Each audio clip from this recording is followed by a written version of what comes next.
An exothermic reaction gives off energy to the surroundings, like this fire giving off heat, whereas an endothermic reaction takes in energy from its surroundings, like this poor melting snowman taking in the heat.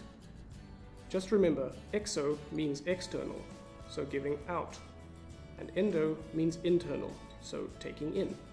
Let's start by having a quick look. Because exothermic reactions transfer energy to the surroundings, and this energy is usually heat energy, they cause the surroundings to heat up, just like a bonfire, keeping everyone warm. Other examples of exothermic reactions are the neutralization reactions between acids and alkalis, the reactions between water and calcium oxide, and respiration. It is easy to detect exothermic reactions. Just get your thermometer and see if the temperature increases. Watch the hydrochloric acid and sodium hydroxide solution being mixed and see how the thermometer increases. Most chemical reactions are exothermic because heat is given out. Physical processes can also be endothermic or exothermic. When something freezes, it goes from liquid to solid. Bonds need to be made for this to happen, and to make bonds you need to do some work, thus energy is given out and freezing is exothermic. Similarly, when condensation happens, because a gas is going to liquid, again bonds need to be made, and so energy is given out. So freezing and condensation are both exothermic. Because in exothermic reactions, energy is given out to the surroundings. This means that energy of the reactants is higher, and the energy of the products, hence the energy curve for the exothermic reactions, will look like this. Now let's have a look at endothermic reactions. These are less common. Remember that endothermic reactions take in energy from the surroundings. Again, as with exothermic reactions, the energy being transferred is usually heat.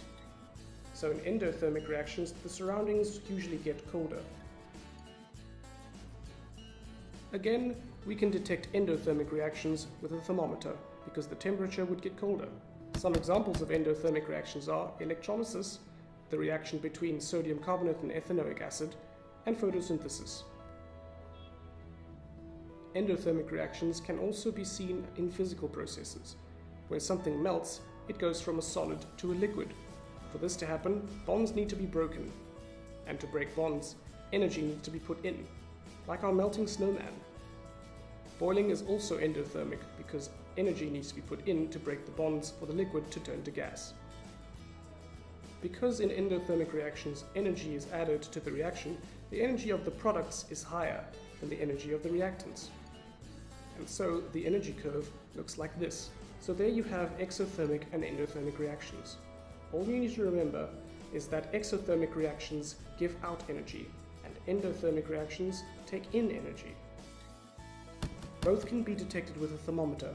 In exothermic reactions, the surroundings get hotter, and in endothermic reactions, the surroundings get colder.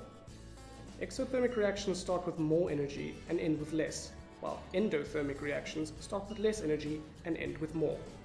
Freezing and condensation are exothermic because bonds need to be made, which gives out energy.